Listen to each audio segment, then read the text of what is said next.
Disclaimer, यह novel एक काल्पनिक कहानी पर आधारित है और यह लेखक की सोच का परिणाम है। इसका किसी भी जाति, धर्म, रीति रिवाज या सामाजिक विश्वासों को अपमानित करने का कोई इरादा नहीं है। यह सिर्फ मनोरंजन के उद्देश्य से लिखा गया है। साथ ही इसमें 18+ कंटेंट या ऑडियो भी हो सकता है। यदि आपकी आयु 18 साल से कम है तो कृपया इसे पढ़ने या सुनने से पहले अपने माता पिता या अभिभावक से अनुमति लें। धन्यवाद। केवल स्टार रिवर दायरे और नवजात आत्मा दायरे के लोग ही इसे स्पष्ट रूप से देख सकते हैं, जबकि सेलेस्टियल फेनोमेनन दायरे के लोगों को इसका केवल एक मोटा मोटा अंदाजा ही हो सकता है।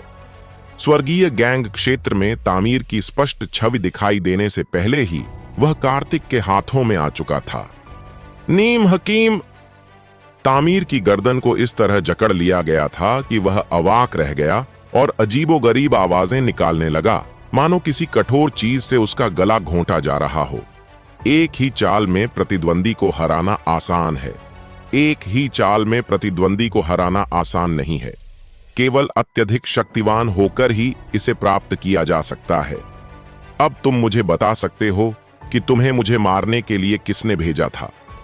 कार्तिक की आवाज सर्दियों के मौसम में बर्फ की धार की तरह थी, जो तामीर के शरीर को भेद कर उसे कंपा देती थी। उसके शरीर में प्रवाहित होने वाली वह भयानक ऊर्जा किसी के लिए भी असहनीय थी। कार्तिक, अगर तुम मुझे मार भी दोगे तो भी तुम्हें कभी पता नहीं चलेगा कि तुम्हें कौन मारना चाहता था। तामीर काफी जिद्दी था और उसने यह बताने से इनकार कर दिया कि कार्तिक को मारने के लिए उसे किसने काम पर रखा था। अपने चारों ओर गुस्से भरी निगाहों को नजरअंदाज करते हुए कार्तिक की आंखों में एक तीव्र हत्या का इरादा झलक उठा। मैंने तुमसे कहा था, मेरे पास तुमसे यह पता लगाने के लाखों तरीके हैं कि इसके पीछे कौन है। यह कहने के बाद एक विचित्र ऊर्जा तामीर के शरीर में प्रवेश कर गई। पलक झपकते ही प्रशिक्षण मैदान के पूरे हिस्से में एक भयावह चीख गूंज उठी। आह! तामीर का शरीर पीड़ा से सिकुड़ा हुआ था। उसके हाथ पैर मुड़े हुए और विकृत थे, जिससे वह एक भयानक विकृत आकृति जैसा दिख रहा था। नसें उल्टी दिशा में बहने लगती हैं और रक्त का प्रवाह बिना किसी स्पष्ट क्रम के होता है। इस तरह के दर्द को कोई सहन नहीं कर सकता। कार्तिक, तुमने खुलेआम एक साथी शिष्य की हत्या करने की हिम्मत कैसे की? सीनियर ब्रदर तामीर को तुरंत पद से हटाओ। अखाड़े के नीचे से चीखें सुनाई दे रही थीं, जिसमें कार्तिक से तामीर को तुरंत रिहा करने का आग्रह किया जा रहा था। वह एक राक्षस है। वह एक राक्षस है। मेरा सुझाव है कि हम उसे तुरंत प्रतियोगिता से अयोग्य घोषित कर दें और संप्रदाय से निष्कासित कर दें। अधिक से अधिक लोग खड़े हो गए और चारों ओर से निंदा की आवाजें उठने लगीं। विशाखा बहुत चिंतित थी। आजीवक संप्रदाय के उच्च अधिकारियों के सामने खुलेआम किसी की हत्या करना परस्पर विनाशकारी कृत्यों से बिल्कुल अलग था। इससे आजीवक संप्रदाय के मूल सिद्धांतों को ठेस पहुंच रही है। एल्डर राशिद ने थोड़ा भौहें चढ़ाईं, लेकिन उसे रोका नहीं। वह देखना चाहता था। वह कार्तिक की नस और हड्डियों को विस्थापित करने की तकनीक से विशेष रूप से आश्चर्यचकित था। तामीर का शरीर धीरे धीरे झुकता गया, गेंद की तरह सिकुड़ता गया। उसके हाथ और पैर गोल हो गए और वह इतना कमजोर हो गया था कि चीख भी नहीं पा रहा था। मैं आपसे एक बार फिर पूछता हूं, आपको मुझे मारने के लिए किसने भेजा था? कार्तिक की आवाज मृत्यु के मंत्र की तरह थी। प्रत्येक स्वर जादुई शक्ति से भरा हुआ था, जो तामीर के मस्तिष्क में प्रवेश कर रहा था। मैं बोलूंगा, कृपया मुझे मत मारो। तामीर भयभीत था। उसका दिमाग पूरी तरह से सुन्न हो चुका था और उसके जननांगों से दुर्गंध आ रही थी। चारों ओर से निंदा का शोर काफी कम हो गया था और वे यह भी जानना चाहते थे कि वास्तव में कार्तिक को कौन मारना चाहता था। इन संप्रदायों का आगे न आना इस बात को मौन रूप से स्वीकार करने के समान है कि वे आपस में लड़ सकते हैं। व्याख्या करना। एक तेज धार की तरह इसने तामीर की आंखों को भेद दिया, जिससे उसका शरीर एक पत्ते की तरह हिंसक रूप से कांपने लगा। यह शाहबाज मलिक है। इसने मुझे तुम्हें मारने के लिए भेजा है। अगर मैं तुम्हें मार देता हूं तो मुझे मलिक परिवार से इनाम के तौर पर 5 लाख स्पिरिट स्टोन मिलेंगे।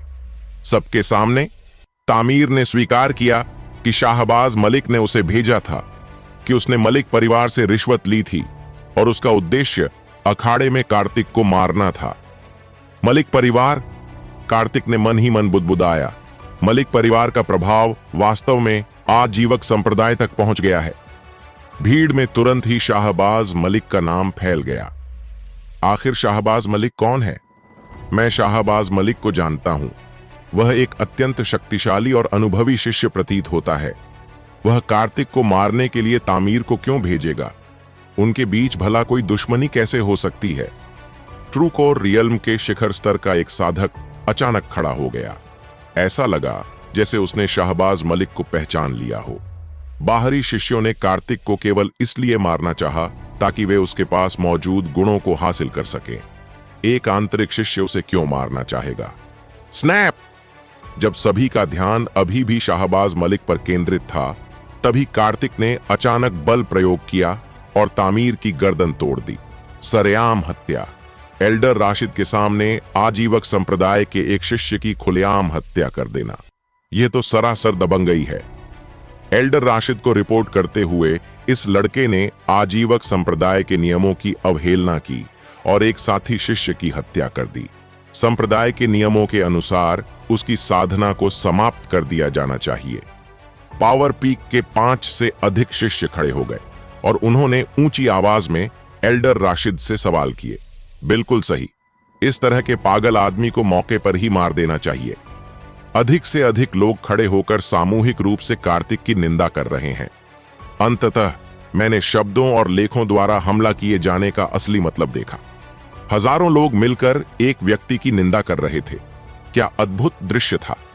सभी लोग धार्मिक आक्रोश से भरे हुए थे और चाहते थे कि वे स्वयं कार्तिक को मार डालें। त्रिकोण विशेष रूप से हंगामे में था, क्योंकि तामीर त्रिकोण का शिष्य था। आश्चर्य की बात यह है कि सभी पक्षों से मिली तमाम निम्मार्गम के बावजूद एल्डर राशिद अविचलित रहे और उन्होंने कार्तिक को दंडित करने के लिए कोई कार्रवाई नहीं की, जिससे कई लोग नाराज हो गए। सब बेवकूफ हैं। आसपास का शोर बढ़ता ही गया और अंत में उन्हें ये 4 शब्द सुनाई दिए। कार्तिक ने उन्हें मूर्ख कहा। कार्तिक, तुम किसे बेवकूफ कह रहे हो? मानो या ना मानो, मैं तुम्हें अब भी मार डालूंगा। हजारों लोगों का खुलेआम अपमान करना मूर्खतापूर्ण है। यह उन्हें पूरी तरह से अपमानित करने का कृत्य है। चूंकि वे उसे मारना ही चाहते थे, तो कार्तिक को उनके प्रति विनम्र क्यों होना चाहिए? मैं मानसिक रूप से विकलांग किसी भी व्यक्ति को मूर्ख कहूंगा। कार्तिक ने ठंडी हंसी हंसी। जो भी उसे जवाब देता वह मूर्ख होता। Puff puff puff. उनके आसपास के लोग कार्तिक को देखकर हंसते हुए बेतहाशा थूक रहे थे। क्या वह पागल था या मूर्ख? क्या वाकई उसका आईक्यू असामान्य था? असामान्य बुद्धि वाला कोई व्यक्ति इतनी शक्तिशाली संरचना कैसे बना सकता है? मुझे बहुत गुस्सा आ रहा है। मैं उसे जान से मार डालूंगा। तत्व शिखर से सैकड़ों शिष्य तेजी से नीचे उतरे। वे कार्तिक को यथाशीघ्र समाप्त करने के लिए उत्सुक थे। जैसे जैसे और लोग इसमें शामिल होते गए और कानून ने बहुत से लोगों को दंडित नहीं किया। इतने सारे लोग मिलकर कार्तिक की हत्या करने की साजिश रच रहे थे कि संप्रदाय भी इसके बारे में कुछ नहीं कर सका। आजीवक संप्रदाय शीर्ष 10 संप्रदायों में से एक है। भला इसने कुछ निकम्मे और मानसिक रूप से कमजोर लोगों को कैसे अपने साथ ले लिया? इतनी कम बुद्धि के साथ आप अपने जीवन काल में स्वर्गीय गैंग क्षेत्र में प्रवेश करने के बारे में भूल ही जाइए। कार्तिक के चेहरे पर ऐसा भाव था मानो वह उन्हें जान से मार डालने के लिए तैयार हो, जिससे वे गुस्से में चिल्लाने और चीखने लगे। केवल अधिक शक्ति और मजबूत आत्मनियंत्रण वाले लोग ही कार्तिक के शब्दों से अप्रभावित रहे। कार्तिक, अगर तुमने आज सब कुछ स्पष्ट रूप से नहीं समझाया तो तुम यहां से जिंदा नहीं निकल पाओगे। सैकड़ों लोगों ने अखाड़े को घेर लिया था और कार्तिक के नीचे आते ही उस पर हमला करने के लिए तैयार थे। उनमें से प्रत्येक व्यक्ति एक ही मुक्के से कार्तिक को मार सकता था। तुम निकम्मे हो। अगर इतने ही बहादुर हो तो यहां आओ और मैं तुम सभी से अकेले में मुकाबला करूंगा। कार्तिक का लक्ष्य बाहरी संप्रदाय की प्रतियोगिता जीतना है और जरूरत पड़ने पर वह हाई प्रोफाइल बनने से कभी नहीं हिचकिचाएगा। अपने निजी जीवन में विनम्र रहें लेकिन अपने काम में महत्वाकांक्षी रहें। खांसी खांसी ऊंचे चबूतरे पर खड़े 10 बुजुर्ग लगभग दम घुटकर मर ही गए। उन्होंने कभी किसी ऐसे अहंकारी व्यक्ति को नहीं देखा था जो अकेले ही सैकड़ों लोगों से लड़ रहा हो।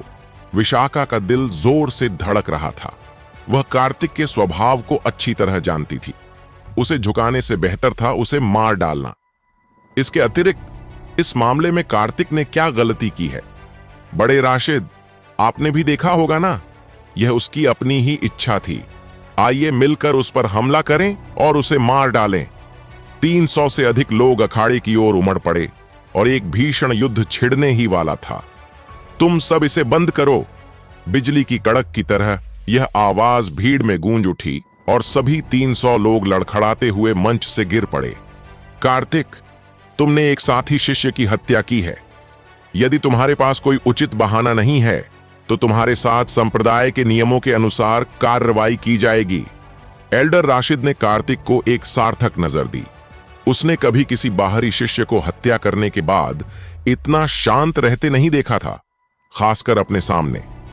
अगर कोई हत्या करने की हिम्मत करता है तो उसने पहले से ही कोई बहाना सोच लिया होगा।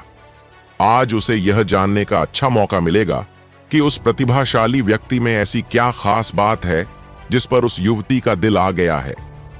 क्या मैं एल्डर राशिद से पूछ सकता हूं कि तामीर ने मरने से पहले क्या कहा था? कार्तिक ने एल्डर राशिद से सवाल पूछकर पलटवार किया, जो नवजात आत्मा के चरण में थे और तामीर की मृत्यु से पहले कहे गए अंतिम शब्दों सहित सभी के द्वारा बोले गए हर शब्द को याद रखते थे। रशीद ने अपनी भौहें थोड़ी सी सिकोड़ी, तामीर द्वारा अपनी मृत्यु से पहले कहे गए कुछ शब्दों को याद करते हुए, और उसके चेहरे पर क्रोध का एक संकेत दिखाई दिया। एल्डर राशिद के अलावा कई अन्य उच्च पदस्थ अधिकारी, भिक्षु और शिष्य भी तामीर द्वारा अपनी मृत्यु से पहले कही गई बातों को याद कर रहे थे। वहां कई बुद्धिमान लोग मौजूद थे जिन्होंने उन कुछ शब्दों को याद किया से ही अंदाजा लगा लिया कि क्या हो रहा है। चलिए इस मामले को यहीं समाप्त करते हैं। सभी लोग वापस चले जाइए और प्रतियोगिता जारी रहेगी। एल्डर राशिद ने अचानक घोषणा की कि मामला खत्म हो गया है। तामीर मर चुका है और बात यहीं खत्म हो गई है और उनका कार्तिक का पीछा करने का कोई इरादा नहीं है। इससे 300 से अधिक लोग असंतुष्ट महसूस करने लगे और वहां से जाने को तैयार नहीं थे। एल्डर राशिद, क्या आपके मन में कोई गुप्त मंशा है? आप तो प्रवर्तन हॉल के एक सम्मानित एल्डर हैं।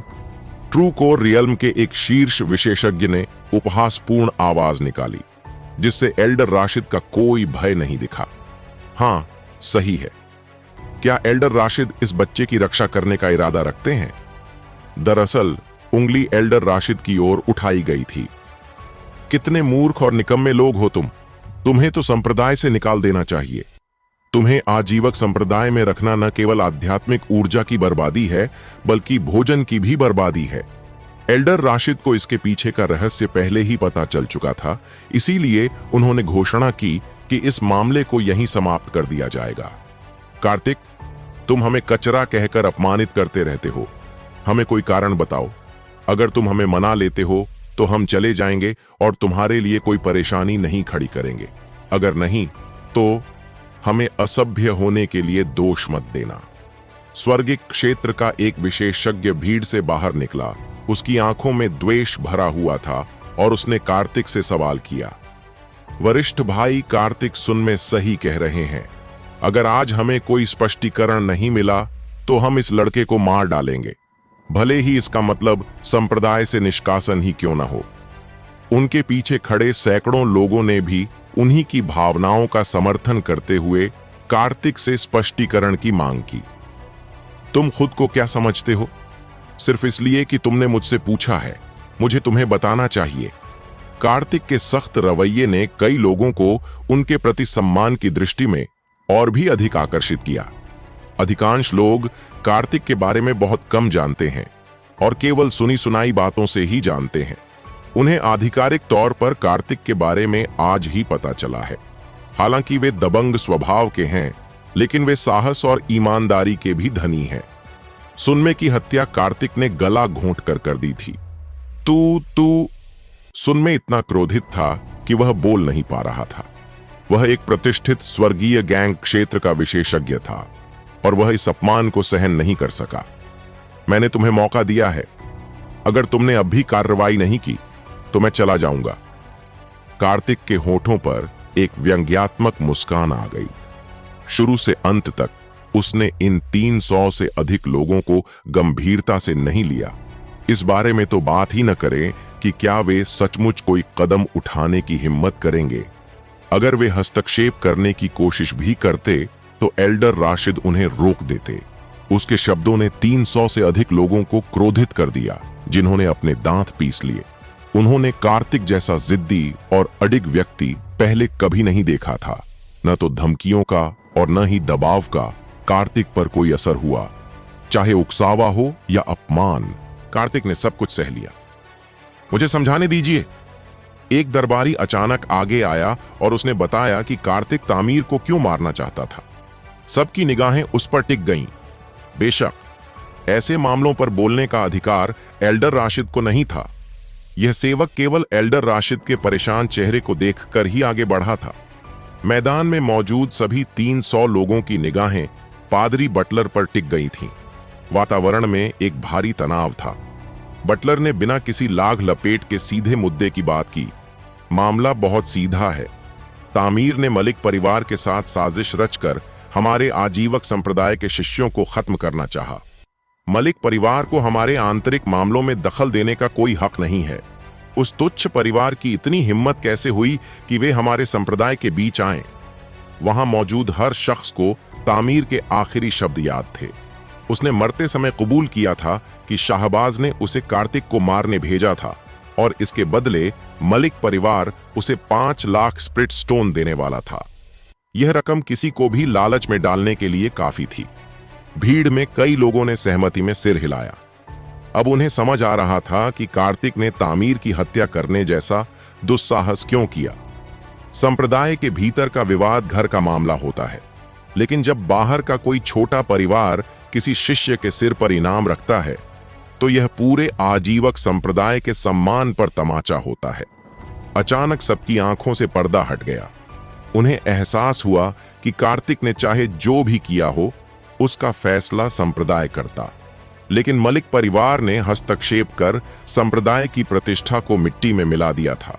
जो लोग अभी तक कार्तिक के खून के प्यासे थे, वे अब आत्मग्लानि और मौन में डूब गए।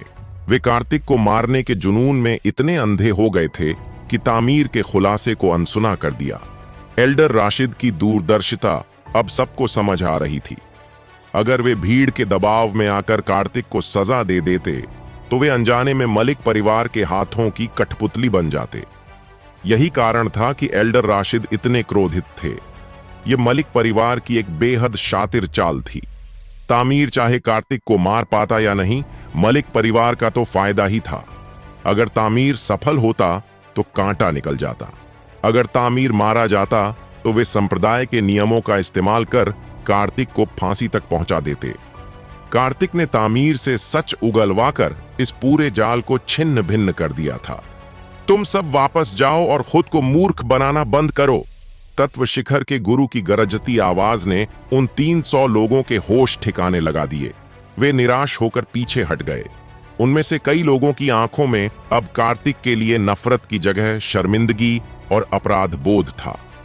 दोपहर बीतते बीतते प्रतियोगिता के 10 राउंड पूरे हो चुके थे। मैदान अब खाली होने लगा था। अब केवल वही योद्धा बचे थे जो कम से कम ट्रू कोर के 8वें स्तर पर थे। सूर्यास्त तक केवल 5000 श्रेष्ठ शिष्य ही अगले चरण के लिए चुने गए। जब कार्तिक अपने कमरे में लौटा तो वहां का नजारा देख वह ठिठक गया। विशाखा वहां खड़ी थी। उसकी आंखों में आंसू थे और चेहरे पर गहरा पछतावा। बड़ी बहन, क्या हुआ? कार्तिक हैरान था। विशाखा ने अपनी पीठ कार्तिक की ओर कर ली। उसके आंसू मोतियों की तरह गिर रहे थे। क्या तुम्हें अंदाजा भी है कि आज सुबह मैं कितनी डरी हुई थी? कार्तिक के मन में भी सिहरन दौड़ गई। वह जानता था कि वह एक खतरनाक जुआ खेल रहा था। अगर एल्डर उसकी बात न समझते तो आज उसका बचना नामुमकिन था। लेकिन कार्तिक झुकने वालों में से नहीं था। उसने शांति और संयम के साथ 300 लोगों के आक्रोश का सामना किया था। आपकी चिंता के लिए धन्यवाद सीनियर सिस्टर, मैं आगे से सावधान रहूंगा, कार्तिक ने धीमी मुस्कान के साथ कहा। विशाखा मुड़ी, उसकी आंखें रोने के कारण लाल हो गई थीं। मुझसे वादा करो कि तुम फिर कभी ऐसी लापरवाही नहीं करोगे, कार्तिक ने अपना सिर खुजाया। युद्ध कला में निपुण होने के बावजूद वह दिल के मामलों में कच्चा था। 10 अमर सम्राटों में से वह अकेला ऐसा था जिसने हमेशा अपनी साधना को प्रेम से ऊपर रखा। वह विशाखा की भावनाओं को ठेस नहीं पहुंचाना चाहता था, इसलिए चुपचाप उसकी बात मान ली। विशाखा मुस्कुराई, इसे गलत मत समझना, मैंने तुम्हें हमेशा अपने भाई की तरह माना है। अगर तुम्हें कुछ हो गया तो तुम्हारी बड़ी बहन टूट जाएगी। अगली सुबह प्रतियोगिता का सबसे कठिन हिस्सा शुरू होना था। कार्तिक ने अपने कमरे के दरवाजे को बंद किया और एक ठंडी आह भरी। शायद अब यहां वापस लौटना ना हो।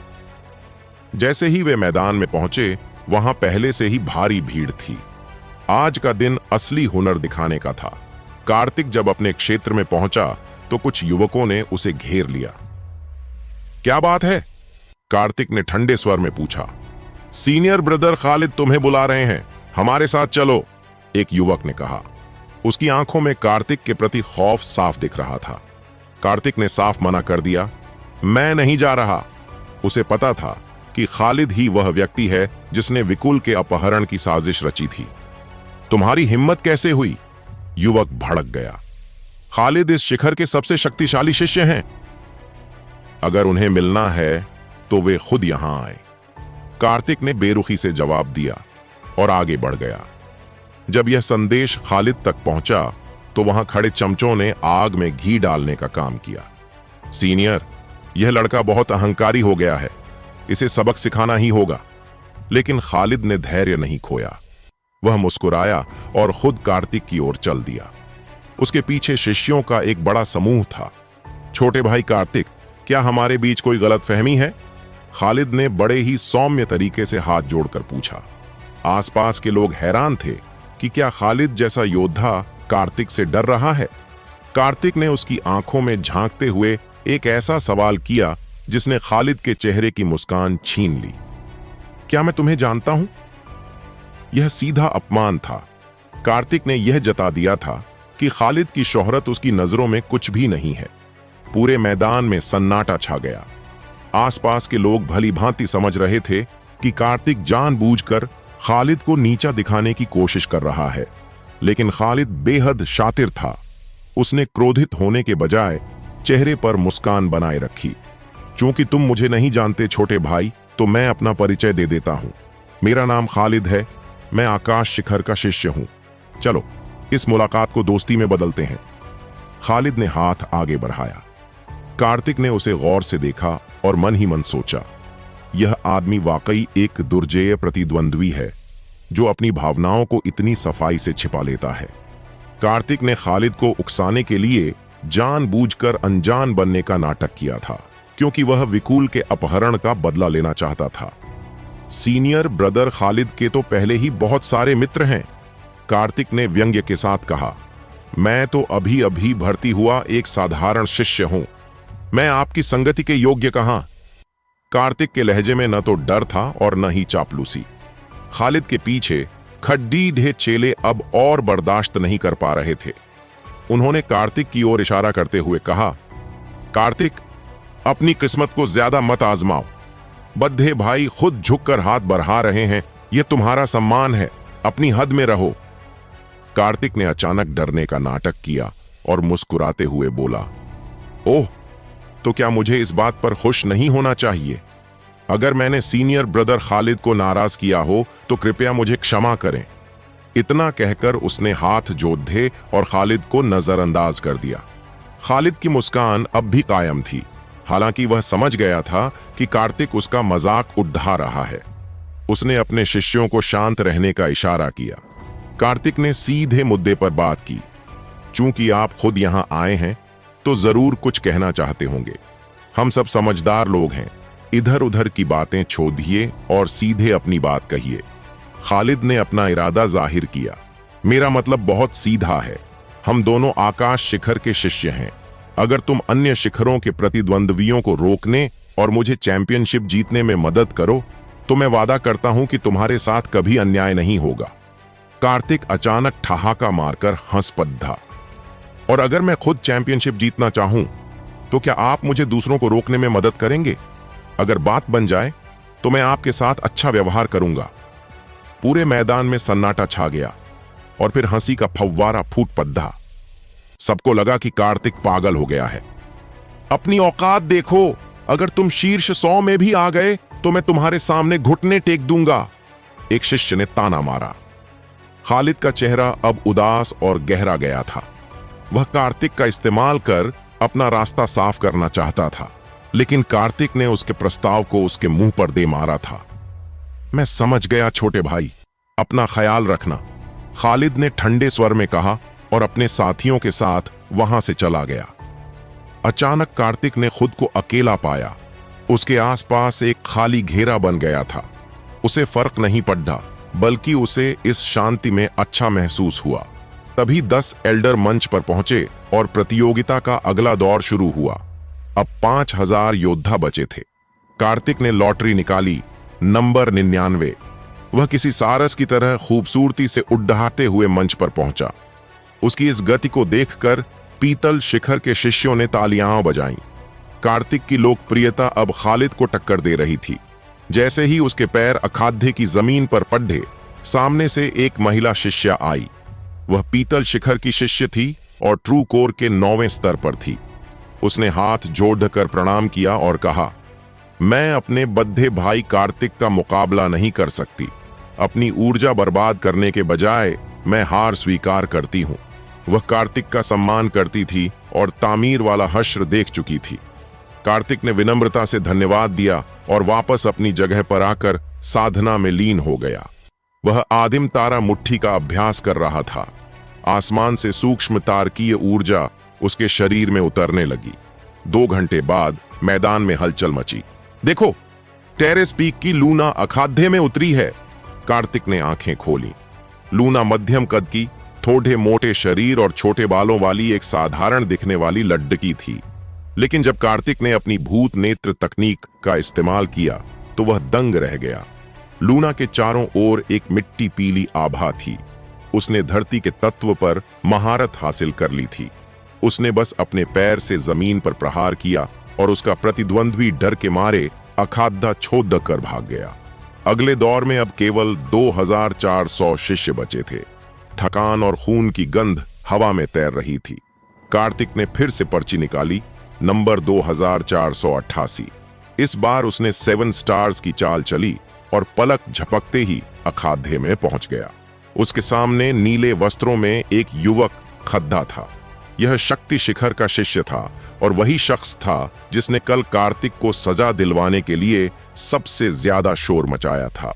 उसने अपनी तलवार निकाली और कार्तिक की ओर तानते हुए बोला, कार्तिक, आज तुम्हारा मृत्यु दिवस है। शक्ति शिखर ने तय कर लिया था कि उनके शिष्य चाहे खुद न जीतें, लेकिन वे कार्तिक को लहूलुहान कर देंगे ताकि उनके मुख्य योद्धा आषाढ़ के लिए रास्ता साफ हो सके। हत्या करने की एक भयावह मंशा तेज धारा की तरह उमड़ पड़ी और कार्तिक की ओर बढ़ गई। बड़े भाई उप्पल, उसे मार डालो और हमारा बदला लो। शक्ति शिखर के सभी शिष्य, चाहे वे निष्कासित हुए हों या नहीं, खड़े हो गए और चिल्लाने लगे। कार्तिक के सामने खड़ा व्यक्ति उप्पल था।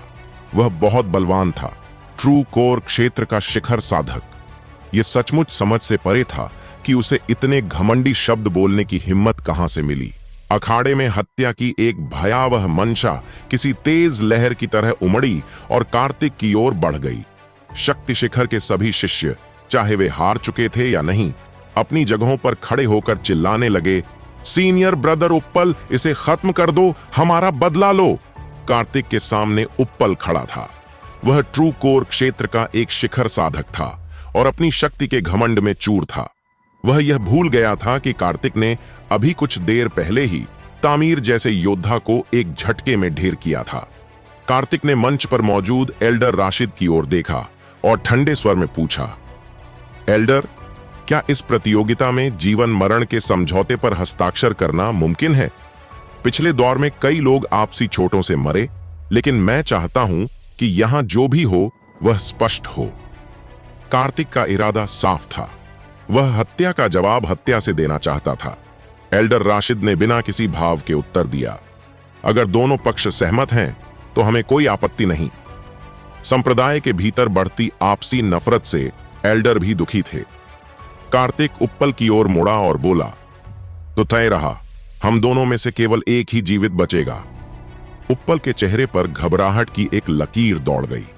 उसने तो सिर्फ कार्तिक को डराने और उसकी ऊर्जा कम करने के लिए बड़ी बड़ी बातें की थीं, लेकिन अब बात जान पर बनाई थी। क्या हुआ? हिम्मत जवाब दे गई? कार्तिक के होठों पर एक क्रूर मुस्कान खींच गई। अगर लड़ने का दम नहीं है तो अभी घुटने टेको, 3 बार प्रणाम करो और यहां से दफा हो जाओ। तभी अचानक कार्तिक के शरीर से एक असीम और डरावनी ऊर्जा निकलने लगी। उसके पीछे एक विशाल दानव देवता की छाया उभरी। यह कोई असली राक्षस नहीं था, बल्कि कार्तिक की इच्छा शक्ति और उसके पुराने अनुभवों का एक भयानक रूप था। यह तो राक्षस है, देखो, कार्तिक एक दानव है। शक्ति शिखर के शिष्य डर और उत्तेजना में चिल्लाने लगे। एल्डर्स भी अपनी सीटों पर खड़े हो गए। उन्हें समझ नहीं आ रहा था कि एक इंसान के भीतर से इतनी शुद्ध राक्षसी आभा कैसे निकल सकती है। उप्पल इस दबाव को झेल नहीं पाया। वह डर और गुस्से के बीच पागलपन की स्थिति में पहुंच गया। कार्तिक, मैं तुझसे जान की बाजी लगाकर लड़ूंगा। उसने अपनी तलवार निकाली और पूरी ताकत से हमला किया। कार्तिक ने मुस्कुराते हुए तलवार के वार को बड़ी आसानी से चकमा दिया। वह किसी बिल्ली की तरह चूहे उप्पल के साथ खेल रहा था। उप्पल ने दर्जनों वार किए, लेकिन वह कार्तिक के कपड़ों को छू तक नहीं सका। गुस्से और थकान से उप्पल का संतुलन बिगड़ गया। बस, बहुत हुआ, कार्तिक की आवाज गूंजी। वह अचानक उप्पल के पीछे प्रकट हुआ और एक जोरदार लात उसकी पीठ पर जमाई। उप्पल का शरीर हवा में उछला और अखाड़े से बाहर जाकर जमीन पर गिरा। उसके आंतरिक अंग फट चुके थे और 7 छिद्रों से खून बह रहा था। कार्तिक ने एक और शिखर साधक को धूल चटा दी थी। उप्पल को रास्ते से हटाकर कार्तिक अब शीर्ष 1200 में पहुंच चुका था। जब वह अपने खाली क्षेत्र में लौटा तो उसकी नजर आकाश शिखर के गुरु कंजक्षा पर पड़ी। कंजक्षा एक अत्यंत शक्तिशाली साधक थे। वे खुद चलकर कार्तिक के पास आए। कार्तिक ने आदर से सिर झुकाया। प्रणाम शिखर स्वामी। कंजक्षा ने हाथ के इशारे से औपचारिकताएं रोकी और सीधे पूछा, चैंपियनशिप जीतने की कितनी संभावना देखते हो?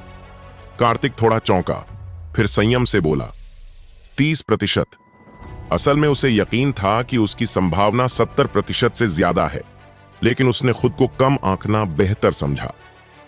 कंजक्षा मुस्कुराए और एक ऐसी बात कही जिसने कार्तिक को हैरान कर दिया, 30% भी बहुत है। तुम बिना किसी चिंता के आगे बढ़ो। अखाड़े में जो भी होगा उसकी जिम्मेदारी मेरी होगी। खालिद की फिक्र मत करो। अगर तुम दोनों के बीच कोई विवाद होता है तो मैं किसी का पक्ष नहीं लूंगा। यह एक बहुत बड़ी गारंटी थी। इसका मतलब था कि गुरु भी अब खालिद के दबदबे से खुश नहीं थे और कार्तिक को एक उभरते सितारे के रूप में देख रहे थे। अगला दौर शुरू हुआ। अब केवल 1100 शिष्य बचे थे। हवा में खून और पसीने की गंध थी। कार्तिक ने अपना नंबर देखा, 77। जैसे ही वह 77वें अखाड़े पर पहुंचा, उसके सामने एक परिचित चेहरा आया। वह फ्रैंकी था। फ्रैंकी ने वही विनम्र व्यवहार दिखाया जो उसने पुस्तकालय में दिखाया था। प्रणाम सीनियर ब्रदर फ्रैंकी, कार्तिक ने मुस्कुराकर कहा। फ्रैंकी ने कड़वी मुस्कान के साथ जवाब दिया, कार्तिक, मुझे उम्मीद नहीं थी कि 2 महीने में तुम यहां तक पहुंच जाओगे। मैं हार मान सकता था, लेकिन मैंने हाल ही में एक नई तलवारबाजी तकनीक सीखी है। मैं बस तुम्हारे साथ उसका अभ्यास करना चाहता हूं। कार्तिक ने सम्मान से सिर झुकाया। हम सीखेंगे, लड़ेंगे नहीं। फ्रैंकी ने अपनी तलवार निकालते हुए चेतावनी दी, सावधान रहना छोटे भाई। इस तकनीक का नाम सर्वोच्च 7 तलवार तकनीक है। यह एक ही वार में 7 अलग अलग तलवारों की ऊर्जा पैदा करती है। कार्तिक की आंखों में चमक आ गई। उसने इस तकनीक के बारे में संप्रदाय के शास्त्रों में पढ़ा था। वह देखना चाहता था कि फ्रैंकी ने इसे किस हद तक साधा है। कार्तिक ने हाथ जोड़कर बधाई दी। बाद वाले की चेतना पूरी तरह से उसके शरीर में लौट आई और जो कुछ अभी अभी हुआ था उसे याद करके उसका चेहरा कृतज्ञता से भर गया। छोटे भाई, मैं आपकी इस दयालुता और सद्गुण को हमेशा याद रखूंगा। मैं आपका बहुत आभारी हूं और मुझे धन्यवाद देने की आवश्यकता नहीं है। मैंने अभी अभी एक उच्चतर स्तर को प्राप्त किया है और मुझे वापस जाकर इस पर ठीक से विचार करने की आवश्यकता है। प्रतियोगिता के बाद हम साथ में मिलकर पीते हैं और मौज मस्ती करते हैं। फ्रैंकी ने ईमानदारी से कहा कि यह अचानक प्राप्त ज्ञानोदय उनके पूरे जीवन को प्रभावित कर सकता है। एक विशिष्ट शिष्य बनकर उसकी प्रतिभा अपनी चरम सीमा पर पहुंच गई है। शायद स्वर्गीय गिरोह क्षेत्र ही उसके लिए अंत है। अचानक ज्ञानोदय होने का लाभ एक नए दरवाजे के खुलने जैसा है, जो उसे एक व्यापक दुनिया देखने की अनुमति देता है। अच्छा, कार्तिक दिखावा नहीं कर रही थी। फ्रैंकी से दोस्ती करना वाकई फायदेमंद था। फ्रैंकी तुरंत अखाड़े से निकलकर अपने निवास स्थान पर लौट आई और एकांतवास में चली गई। एकांतवास पूरा करने के बाद आपको आंतरिक शिष्य के पद पर सफलतापूर्वक पदोन्नत किया जाएगा। जब कार्तिक आकाश शिखर क्षेत्र में लौटा तो सभी ने उसे जटिल भावों से देखा। जिन लोगों ने उसका मजाक उड़ाया था उन्होंने भी अपना सिर झुका लिया और कार्तिक की आंखों में देखने की हिम्मत नहीं की। वे कार्तिक का लगातार मजाक उड़ाते रहे कि वह खुद को जरूरत से ज्यादा समझता है और पूछते रहे कि उसे दूसरों को सलाह देने का क्या अधिकार है। फ्रैंकी की सफलता एक जोरदार थप्पड़ की तरह थी जिसने सभी को चकित कर दिया। वह अब भी कोने में अकेला बैठा था, उसकी आंखें बंद थीं। फ्रैंकी की सफलता ने उसे बहुत प्रेरित किया था और उसे इस पर विचार करने की आवश्यकता थी। एल्डर राशिद ने कार्तिक को अर्थपूर्ण नजर से देखा, फिर एक आह भरी। उन्होंने कार्तिक को अपना शिष्य बनाने का सबसे अच्छा अवसर खो दिया। इस लड़के की प्रतिभा सतही तौर पर दिखने से कहीं अधिक है। एक के बाद एक मैच होते रहे जिसमें 1000 से अधिक लोगों ने भाग लिया और यह सिलसिला देर रात तक चलता रहा, जब तक कि सभी मैच समाप्त नहीं हो गए और केवल 500 लोग ही आगे बढ़ पाए। मृतकों की संख्या घट रही है, लेकिन घायलों की संख्या में नाटकीय रूप से वृद्धि हो रही है। कई लोग दांत पीसकर और दृढ़ता से संघर्ष करते हैं, अपनी जान जोखिम में डालते हैं और अंततः अपने विरोधियों को हरा देते हैं। अगरबत्ती जलने में जितना समय लगता है उतनी देर के लिए विराम लें, फिर लॉटरी निकालना जारी रखें। रात के समय लोग सबसे ज्यादा थके हुए होते हैं, इसलिए एल्डर राशिद ने सभी को एक अगरबत्ती के जलने के समय तक आराम करने दिया और फिर लॉटरी निकालने की प्रक्रिया जारी रखी। प्रशिक्षण मैदान के ऊपर हवा में दर्जनों अजीबोगरीब मोती तैर रहे थे, जिनसे एक हल्की आभा निकल रही थी जो पूरे प्रशिक्षण मैदान को रोशन कर रही थी। हालांकि दिन के उजाले जितनी तीव्र नहीं थी, फिर भी सफेद आभा मेरे शरीर पर बहुत आरामदायक महसूस हुई। यह कोई साधारण मन का नहीं है, यह एक मौलिक कलाकृति है जो नवजात आत्मा क्षेत्र के समान है और इसकी अंतर्निहित चमक सैकड़ों मील के क्षेत्र को रोशन कर सकती है। शेष 500 लोगों ने अपनी वास्तविक ऊर्जा को पुनः प्राप्त करने के लिए बेताब होकर भारी मात्रा में गोलियां खाईं। अगरबत्ती के जलने में लगने वाला समय जल्दी बीत गया। अंततः चौथा दिन आ गया। विजेता की घोषणा कल की जाएगी। लॉटरी की टोकरी 500 लोगों के सामने रखी गई थी। कुछ लोग घबराए हुए थे, कुछ उत्साहित थे और कार्तिक की तरह शांत और संयमित लोग सचमुच दुर्लभ थे। इतनी दूर आने के बाद कोई भी असफल नहीं होना चाहता। अगला कदम शीर्ष 200 में जगह बनाना है। सभी ने चुपचाप पर्ची निकाली और फिर चुपचाप एक तरफ चले गए। एक अगरबत्ती के जलने में जितना समय लगता है उतने ही समय में उपासकों ने अखाड़े का पुनर्निर्माण कर 300 अखाड़ों को मिलाकर 100 अखाड़ों में बदल दिया। इस क्षेत्र का विस्तार किया गया है, जिससे यह देखने में और अधिक आकर्षक हो गया है। अपनी हथेली में मौजूद नंबर प्लेट को देखते हुए कार्तिक ने एक चंचल मुस्कान प्रकट की। संख्या 66। 3 दिवसीय प्रतियोगिता के दौरान उसने जो संख्याएं निकालीं वे बेहद विचित्र थीं। वे अधिकतर लगातार संख्याएं थीं और वे मंच पर सबसे पहले दिखाई दी। वह धीरे धीरे 66वें अखाड़े की ओर बढ़ा। अखाड़ा काफी बड़ा हो चुका था और उसे वहां पहुंचने में केवल आधा मिनट लगा। वेंग! जैसे ही कार्तिक स्थिर खड़ी हुई, अखाड़े में हवा का एक झोंका आया जिससे जमीन पर धूल के अनगिनत कण उड़ने लगे और अखाड़े में एक हट्टा कट्टा व्यक्ति प्रकट हुआ। धड़ाम! जैसे भूकंप आ गया हो, मैदान हिल उठा। कार्तिक के सामने एक विशालकाय व्यक्ति खड़ा था जो 3 मीटर ऊंचा, मीनार जितना लंबा था, मानो कोई दानव हो। उसके सामने खड़ा एक साधारण व्यक्ति केवल उसकी कमर तक ही पहुंच पाता। उसकी दोनों जांघें 2 खंभों की तरह खड़ी थीं, जो काफी भयावह था। कार्तिक ने अपना सिर उठाया और उस आदमी का चेहरा देखा जो लगभग उसकी ओर देख रहा था। उसका पूरा शरीर एक दीवार जैसा दिखता था, जिसमें उभरी हुई चेहरे की मांसपेशियां, लटकती हुई बाहें और प्रत्येक हाथ में 1000 पाउंड वजन का एक विशाल हथौड़ा था। अभी जो तूफान आया वह किसी के हथौड़ा चलाने के कारण हुआ था। यह आयरन मैन स्टोन हैमर है। चारों ओर से आश्चर्य की आवाजें गूंज उठीं। इस लड़ाई में कार्तिक के प्रतिद्वंद्वी का सामना आयरन मैन स्टोन हैमर से हो गया था। मैंने सुना है कि जब वह 3 साल का था तब उसकी लंबाई 1 मीटर से अधिक थी और 10 साल की उम्र तक वह एक वयस्क की ताकत को भी पार कर चुका था। वयस्क होने के बाद उन्होंने दैवीय शक्ति का प्रदर्शन किया। एक बार उन्होंने 1000 पाउंड वजनी एक विशाल हाथी को एक हाथ से उठा लिया था। बाद में आजीवक संप्रदाय में शामिल होने और व्यवस्थित प्रशिक्षण प्राप्त करने के बाद उनकी शक्ति में काफी वृद्धि हुई और उनके साथियों में उनके कुछ ही प्रतिद्वंद्वी बचे थे। कार्तिक अब खतरे में है। मैंने सुना है कि कुछ दिन पहले शेरा ने एक ही वार में एक हेवनली गैंग रियल्म विशेषज्ञ को मार डाला। उसकी ताकत बेहद भयानक है। कभी शांत रहने वाले दर्शक दीर्घाएं एक बार फिर शोरगुल से गूंज उठीं। विशेष रूप से पावर पीक और एलिमेंट पीक बेसब्री से आशा कर रहे थे कि कार्तिक की जल्द ही मृत्यु हो जाए। स्टोन हैमर, उसे मार डालो! त्रिकोण की ओर से जोर से चिल्लाने की आवाज आई। शेरा त्रिकोण के शिष्य थे।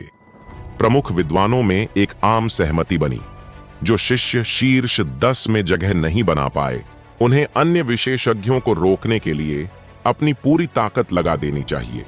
शेरा त्रिकोण के अग्रदूत हैं, जो अनिल के लिए सभी बाधाओं को दूर करते हुए अवसर पैदा करते हैं।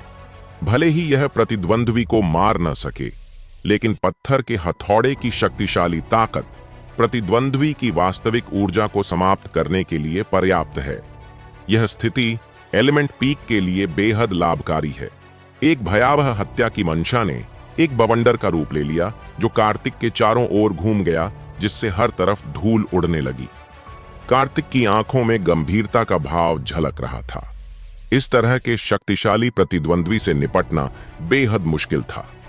तुम उसे मुक्का मारते हो, लेकिन ऐसा लगता है जैसे उसे गुदगुदी कर रहे हो। अगर वह आपको एक घूंसा मार दे तो आप गंभीर रूप से घायल हो जाएंगे, या हो सकता है कि आपकी जान भी चली जाए। कार्तिक के पास अपार शक्ति थी और आदिम वास्तविक ऊर्जा की सहायता से वह शेरा से कम शक्तिशाली नहीं था। मुख्य समस्या यह थी कि शेरा का शरीर इतना विशाल था कि उसके पास जाना उसके लिए असंभव था। आप मरोगे! शेरा ने अपना हथौड़ा उठाया और उसे कार्तिक की ओर तान दिया। उन 2 सरल शब्दों में असीम हत्या का इरादा समाहित था। अचानक उसने अपना दाहिना पैर उठाया और कार्तिक पर जोर से पटका। यह देखने में भद्दा लगता है, लेकिन यह अविश्वसनीय रूप से तेज है। अलौकिक शक्ति होना डरावना नहीं है।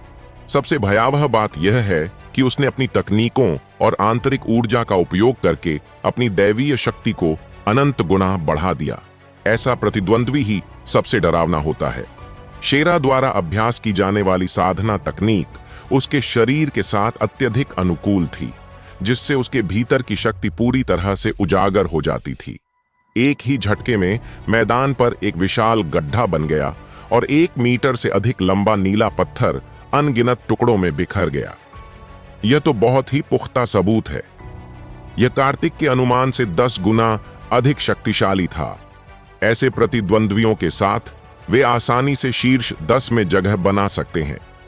यदि वह स्वर्गीय गैंग क्षेत्र में प्रवेश करने में सफल हो जाता है, तो खालिद को उससे सामना होने पर गंभीर परेशानी का सामना करना पड़ेगा।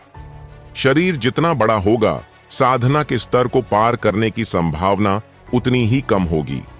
हर चीज आनुपातिक है। एक व्यक्ति को सारी अच्छी चीजें नहीं मिल सकती। यदि ईश्वर आपको एक क्षमता प्रदान करता है तो वह निश्चित रूप से दूसरी क्षमता को छीन लेगा। स्टोनहैमर ने दैवीय शक्ति प्राप्त कर ली, जिससे उसकी साधना प्रतिभा ठप हो गई, क्योंकि वह पहले से ही 30 वर्ष से अधिक आयु का था और 10 वर्षों से अधिक समय से बाहरी संप्रदाय में था। फिर भी वह अभी भी केवल ट्रू कोर दायरे में ही था। स्वर्ग न्याय प्रिय है। बूम! जैसे ही उसका दाहिना पैर रिंग पर पड़ा, रिंग कांप उठी। कार्तिक गायब हो गई और शेरा के पीछे फिर से प्रकट हुई। यदि आप पत्थर के हथौड़े की ताकत का मुकाबला नहीं कर सकते तो कौशल पर भरोसा करें। पत्थर के हथौड़े से निपटने के लिए आदिम तारा मुट्ठी का उपयोग करने की कोई आवश्यकता नहीं है। प्राचीन काल की वह शक्ति जो आकाश और पृथ्वी का निर्माण करने में सक्षम थी, एक ही प्रहार से पत्थर के हथौड़े को चकनाचूर कर सकती थी। कार्तिक आखिरी क्षण तक अपना तुरुप का पत्ता कभी प्रकट नहीं करेगा। यही उसकी अंतिम सीमा थी और जीवित रहने का उसका एकमात्र साधन था। अचानक एक दाहिना पैर रहस्यमय तरीके से प्रकट हुआ और पत्थर के हथौड़े के पिछले हिस्से पर जा गिरा। टकराना! ऊर्जा की लहर बाहर की ओर फैली और शेरा का शरीर अचानक आगे की ओर झुक गया, जिससे उसकी पीठ पर एक पद चिन्ह बन गया। यह लात एक ट्रू कोर स्टेज 9 के साधक को भी मार डालने के लिए काफी थी। फिर भी इससे शेरा के शरीर पर एक खरोंच तक नहीं आई। कार्तिक ने भौहें चढ़ाईं, हवा में पलटी मारी और तेजी से पीछे हट गई। जैसे ही वह पीछे हटा, शेरा ने अपने हाथ में पकड़े लोहे के हथौड़े को उसकी पीठ पर दे मारा। आपको समय पर आपका रिफंड मिल गया। अगर वह एक कदम भी देर कर देता तो कार्तिक शायद कीमा बनाया हुआ मांस का ढेर मात्र रह जाता। हथौड़ा हवा में एक भयंकर सरसराहट की आवाज के साथ घूमा, जिसमें हवा के विस्फोट की आवाज भी मिली हुई थी, जिससे पूरे प्रशिक्षण मैदान में हवा की धाराएं तेज हो गईं। ऊर्जा लहरों की तरह बाहर की ओर फैल गई और अखाड़े के चारों कोनों की ओर बढ़ गई। गिर जाना! हथौड़ा हवा में टकराते ही एक खोखली सी आवाज के साथ फट गया। वह अपने लक्ष्य से चूक गया और कार्तिक पहले ही कुछ दूरी पर पीछे हट चुका था। अपने पहले हमले में विफल होने के बाद शेरा ने अपने विशाल हथौड़े को लहराते हुए दूसरी बार कार्तिक पर हमला किया। अपनी शक्तिशाली काया पर भरोसा करते हुए वह बेपरवाही से इधर उधर भागता रहा और कार्तिक उसके बिल्कुल भी करीब नहीं आ सकी। अगर आप पत्थर के हथौड़े के 3 मीटर के दायरे में आ जाते हैं तो उसका हथौड़ा आप पर वार करेगा। वह विशालकाय हथौड़ा आधे व्यक्ति के बराबर लंबा था। वह बहुत डरावना था। अंततः इतने दौर की प्रतिस्पर्धा के बाद हमारा सामना एक दुर्जेय प्रतिद्वंद्वी से हुआ है। इससे कार्तिक को इसे गंभीरता से लेने के लिए मजबूर होना पड़ा। जरा सी भी गलती शेरा के हाथों उसकी मौत का कारण बन सकती थी। एल्डर राशिद के चेहरे पर गंभीरता के भाव थे। कार्तिक के आगमन से उन्हें आशा मिली थी। ऐसी होनहार प्रतिभा को मंच पर ही नहीं खोना चाहिए। खालिद का चेहरा भावहीन हो गया। कार्तिक की मौत के साथ एक प्रतियोगी कम हो जाएगा, जिससे चैंपियनशिप जीतने की उसकी उम्मीदें एक कदम और करीब आ जाएंगी। सभी ने अपनी सांसें थाम लीं और चुपचाप युद्ध के मैदान में हो रहे बदलावों को देखते रहे। जब हथौड़ा घुमाया गया तो उससे एक बहुत ही तीखी सीटी जैसी आवाज निकली और कई लोगों ने अपने कान ढक लिए। कार्तिक, छिपते रहना किस तरह की कुशलता है? अगर तुम इतने सक्षम हो तो शेरा से आमने सामने होकर मुकाबला करो। शक्ति शिखर के शिष्य खड़े हो गए और जोर से चिल्लाए। उनके शब्द अंतहीन व्यंग्य से भरे हुए थे। अपने चारों ओर के शोर को नजरअंदाज करते हुए कार्तिक ने अपने पैरों पर 7 स्टार फॉर्मेशन और अपनी मूवमेंट तकनीक का उपयोग करते हुए पत्थर के हथौड़े के चारों ओर पैंतरेबाजी करना जारी रखा, जो निस्संदेह लड़ने का सबसे अच्छा तरीका था। स्टोनहैमर, उसकी असली ऊर्जा को खत्म कर दो और अगली लड़ाई में कोई उसे मार डालेगा। तत्व शिखर के लोगों ने अपनी बात रखते हुए कहा कि उन्हें यह उम्मीद नहीं थी कि शेरा कार्तिक को मार डालेगा, बल्कि उसकी असली ऊर्जा को खत्म कर देगा और वे अगले युद्ध में कार्तिक से निपटेंगे। शेरा ने अपना हथौड़ा और भी तेजी से घुमाया और वह अखाड़े में 2 टूटते तारों की तरह दिखाई दिया। अखाड़े में केवल धुंधली छवियां ही इधर उधर दौड़ती हुई दिखाई दे रही थीं। पत्थर के हथौड़े का प्रत्येक प्रहार ठीक मंच पर पड़ रहा था। विशाल मैदान में जगह जगह छेद थे और जमीन गड्ढों से भरी हुई थी। कार्तिक इंतजार कर रहा था। शेरा को मारना बहुत आसान था। उसके पास ऐसा करने के लाखों तरीके थे। उसे इतनी आसानी से मार देना वह परिणाम नहीं चाहता था। वह सबको यह सोचने पर मजबूर करना चाहता था कि उसका अंत निश्चित है और फिर अचानक स्टोन हैमर को मार डालना यह ज्यादा दिलचस्प होता। चारों दिशाओं से चीख पुकार, शोरगुल और गर्जना की आवाजें गूंज रही थीं। बिना किसी अपवाद के वे सभी आशा करते थे कि कार्तिक की शीघ्र मृत्यु हो जाए। उनके समर्थकों की संख्या बहुत कम थी। इस क्षण मानव स्वभाव के सबसे बुरे पहलू पूरी तरह से प्रदर्शित हो रहे थे। बात बस इतनी सी है कि कार्तिक एक नया शिष्य है जिसने भारी मात्रा में अंक अर्जित किए हैं। अंततः ईर्ष्या ही इसके पीछे का कारण है। ईर्ष्या किसी व्यक्ति की तर्क शक्ति और नैतिक मूल्यों को छीन सकती है। शेरा को हराने और नव पदोन्नत शिष्यों को गौरव दिलाने में कार्तिक का समर्थन केवल बहुत कम लोगों ने किया था। पत्थर के हथौड़े से 104 बार प्रहार करने के बाद कार्तिक ने अंततः अपना वार किया। इस बार बिजली की ताकत आया। शेरा का हमला एक बार फिर खाली गया। उसके भारी भरकम हथौड़े की ताकत कार्तिक की बिजली जैसी गति का मुकाबला नहीं कर पा रही थी। इस समय कार्तिक की फुर्ती स्वर्गीय गैंग क्षेत्र के किसी उच्च स्तरीय साधक के बराबर जान पड़ रही थी। पूरे 104 हमले झेलने के बाद कार्तिक ने आखिरकार अपनी चाल चली। इस बार उसकी ताकत जबरदस्त थी। उसका शरीर अचानक एक सारस की तरह हवा में लहराया और वह अखाड़े के ऊपर चक्कर लगाने लगा।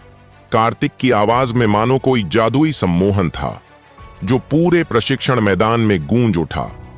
अब इसे खत्म करने का समय आ गया है। मैदान में मौजूद हर शख्स की नजरें बाकी द्वंद्वों से हटकर कार्तिक पर टिक गईं। खालिद ने अपनी आंखें सिकोड़कर कार्तिक को देखा। वह यह समझना चाहता था कि कार्तिक शेरा के उस अभेद्य पत्थर के हथौड़े के बचाव को कैसे भेदेगा।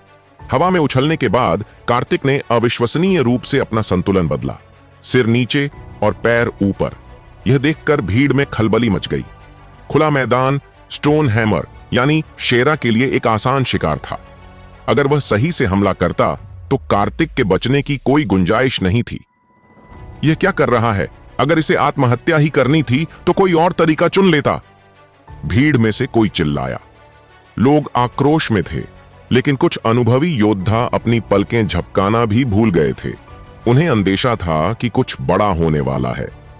नीचे खड़ा शेरा स्टोन हैमर स्थिर रहा।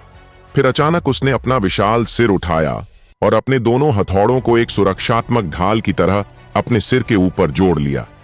कार्तिक ऊपर से सीधा नीचे गिर रहा था। परिणाम साफ दिख रहा था। कार्तिक जैसे ही हथौड़े से टकराएगा उसका शरीर चकनाचूर हो जाएगा। लेकिन जैसे ही वह करीब पहुंचा, कार्तिक ने अपना दाहिना हाथ उठाया। उसके भीतर से आदिम सच्ची ऊर्जा का सैलाब उमड़ा, जिसे गेंग धातु की शक्ति ने और भी अविनाशी बना दिया था। क्या तुम्हें सच में लगा कि मैं बस तुम्हारे साथ खेल रहा हूं? ऊपर से कार्तिक की तीखी आवाज आई, जो केवल शेरा को सुनाई दी। तभी बिजली की कड़कड़ाहट के साथ कार्तिक की मुट्ठी शेरा के हथौड़े पर जा लगी। बूम! एक भयानक शॉक वेव चारों ओर फैल गई। इसके बाद जो हुआ उसने सबके होश उड़ा दिए। शेरा के हाथ में मौजूद वे भारी भरकम हथौड़े किसी बर्तन के ढक्कन की तरह पिचक कर सीधे उसके अपने ही सिर पर जा गिरे। धराशायी हो जाओ! 1000 पाउंड के हथौड़े के नीचे दबकर किसी लोहे के पिंड की भी धज्जियां उड़ जाती तो शेरा का क्या होता? उसका शरीर धीरे धीरे नीचे की ओर धंसने लगा। पहले सिर गायब हुआ, फिर कंधे और फिर छाती। जब धूल के बादल छौंटे तो अखाड़े में केवल 2 बछड़े खड़े मिले। कार्तिक और शेरा दोनों ओझल थे। अगले ही पल सबको एहसास हुआ कि कार्तिक वापस अपने आकाश शिखर क्षेत्र में पहुंच चुका है। वह वहां पालथी मारकर शांति से ऐसे बैठा था जैसे कुछ हुआ ही न हो। शेरा मारा जा चुका था। कार्तिक ने उसे एक ही मुक्के से उसके अपने ही हथौड़ों के नीचे दफन कर दिया था। चारों ओर सन्नाटा छा गया। लोग अपनी आंखों पर विश्वास नहीं कर पा रहे थे। अलौकिक शक्ति रखने वाला शेरा अपनी ही ताकत से मारा गया। यह तर्क से परे था। सच तो यह था कि कार्तिक का वह अंतिम मुक्का शेरा की शक्ति से 10 गुना ज्यादा ताकतवर था। शेरा अपनी उसी ताकत की वजह से हार गया जिस पर उसे सबसे ज्यादा नाज था। यह लड़का बहुत शक्तिशाली है। भीड़ में कानाफूसी होने लगी।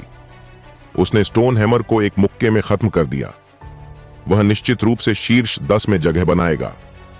कार्तिक अब शीर्ष 200 में पहुंच चुका था।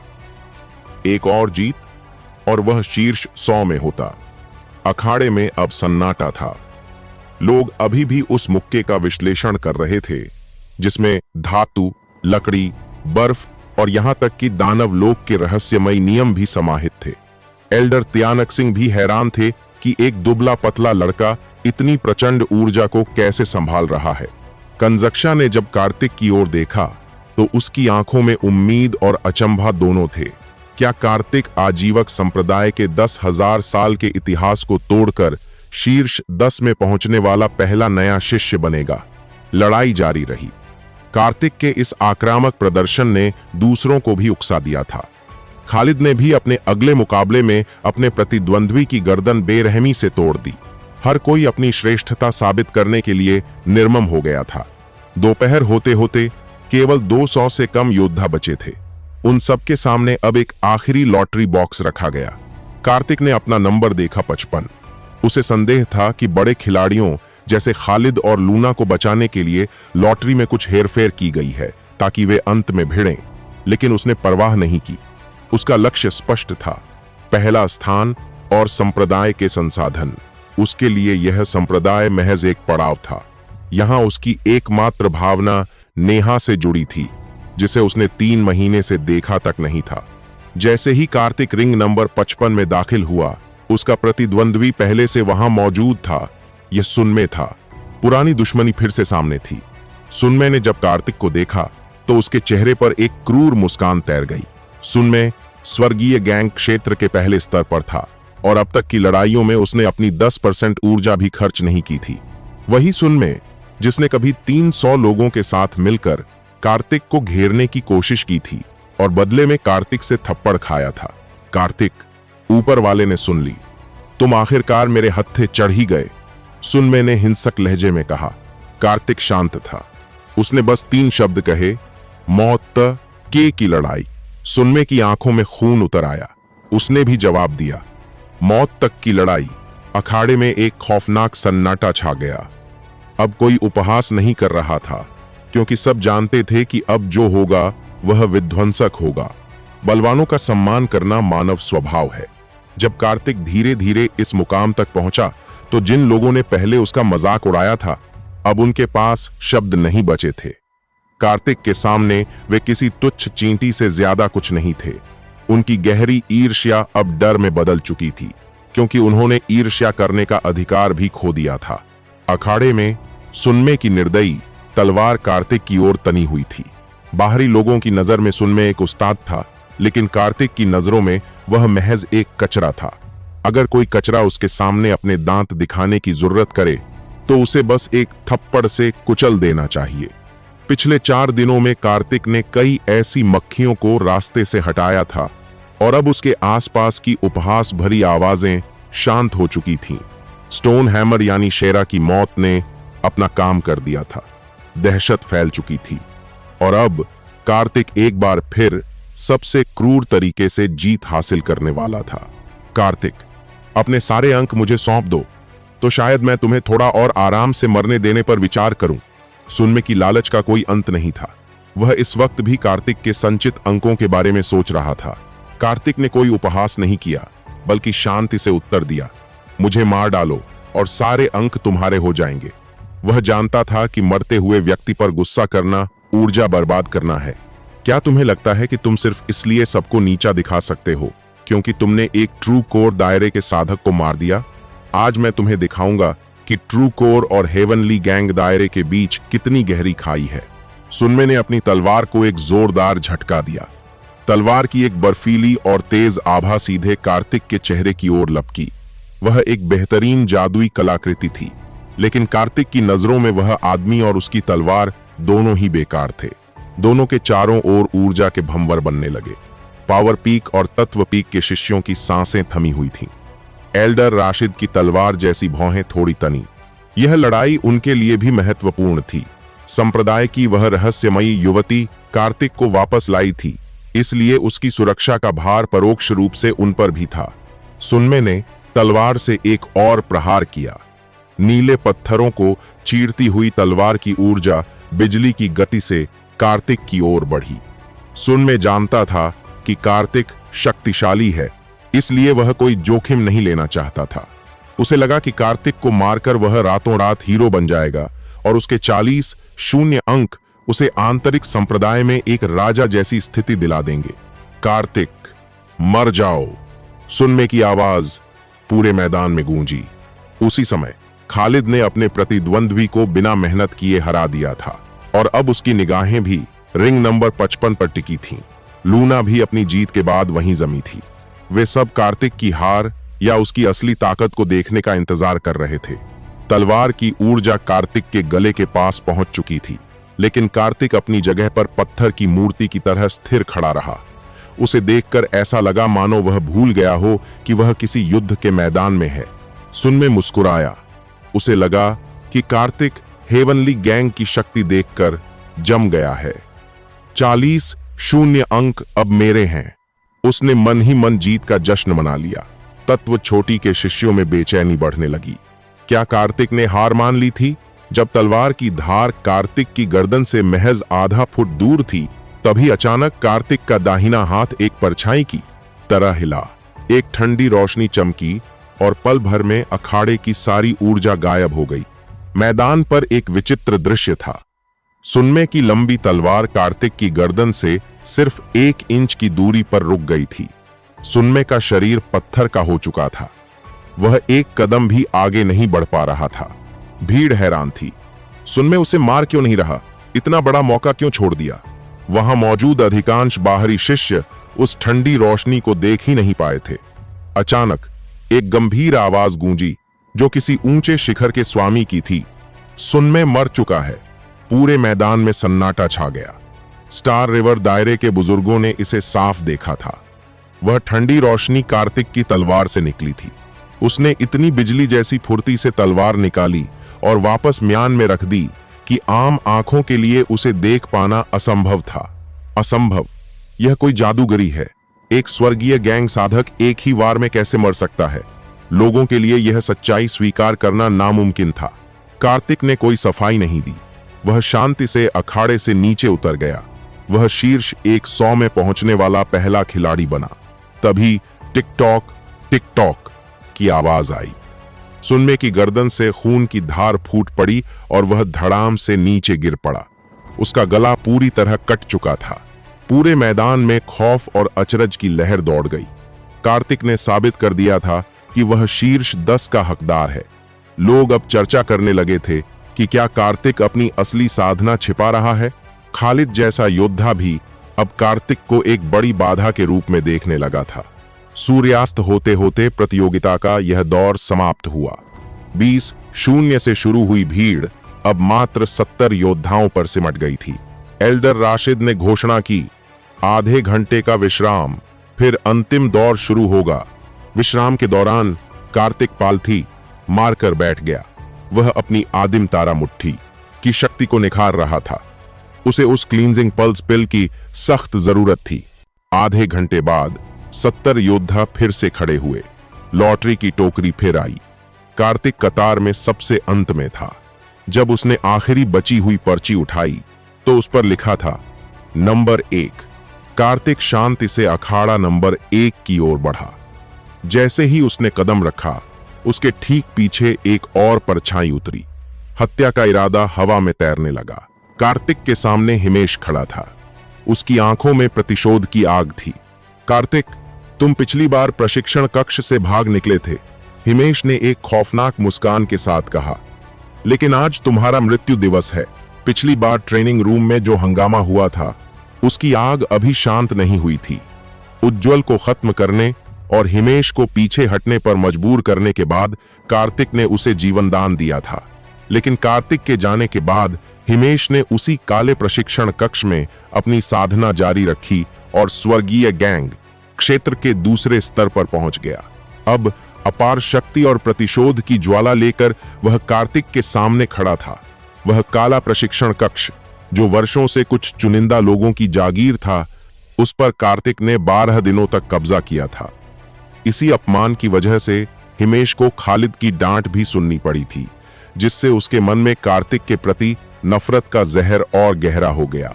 हिमेश के लिए सुनमे की मौत कोई बड़ा मनोवैज्ञानिक दबाव नहीं थी। आखिर सुनमे केवल पहले स्तर पर था। हिमेश खुद को उससे कहीं श्रेष्ठ मान रहा था। पिछली बार मैंने तुम्हें जीवित छोड़ दिया था, क्योंकि मुझे लगा था कि तुम सुधर जाओगे। अब जब तुमने मौत ही चुनी है, तो चलो इसे अंतिम अंजाम तक पहुंचाते हैं।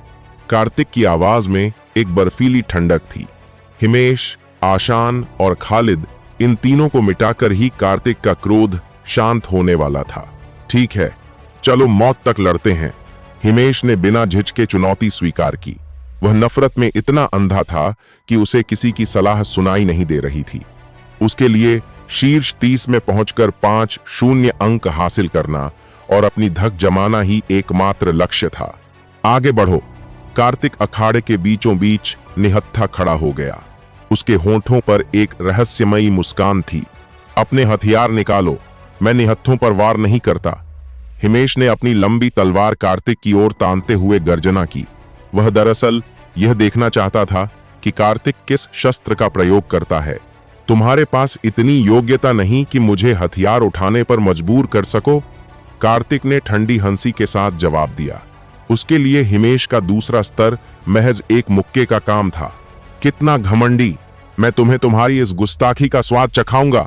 हिमेश ने एक तीखी सीटी बजाई और उसकी तलवार बिजली की तरह कार्तिक के 3 मर्म बिंदुओं की ओर लपकी। यह तो दिव्य तलवार तकनीक है। ऐसा लगता है सीनियर ब्रदर हिमेश ने इसका सार पा लिया है। भीड़ में हैरत की लहर दौड़ गई। यह तकनीक सर्वोच्च 7 तलवारों की तकनीक के समकक्ष मानी जाती थी। जब हिमेश ने इसमें अपनी अलौकिक शक्ति का समावेश किया, तो तलवार की मारक क्षमता कई गुना बढ़ गई। कार्तिक ने बड़ी ही फुर्ती से तलवार के पहले वार को हवा में ही चकमा दिया, लेकिन असली चुनौती अभी बाकी थी। तलवार का दूसरा वार एक विनाशकारी लहर की तरह आया। दिव्य तलवार तकनीक की खासियत यही थी, एक बार तलवार म्यान से निकली तो वह तब तक नहीं रुकती जब तक प्रतिद्वंद्वी का लहू न चख ले। अखाड़े में तलवार की ऊर्जा इतनी सघन हो गई थी कि कार्तिक के बचने की जगह कम होती जा रही थी। पुराने विरोधी फिर से उपहास करने लगे, यह लड़का बस अपनी फुर्ती पर उछल रहा है। सुनमे की मौत महज एक इत्तेफाक थी। हिमेश इसे नहीं छोड़ेगा। लेकिन पासा पलटने लगा था। भुवन और तुषार, जो पिछले दौर में बाहर हो चुकी थीं, अचानक स्टैंड में खड़ी होकर चिल्लाईं, जूनियर भाई कार्तिक, हम तुम्हारे साथ हैं। देखते ही देखते हजारों आवाजें उनके साथ जुड़ गईं। कार्तिक की लगातार जीत ने उसे एक नया नायक बना दिया था। हिमेश तिलमिला उठा। उसकी तलवार की गति बढ़ती जा रही थी, लेकिन वह कार्तिक की छाया तक को नहीं छू पा रहा था। कार्तिक,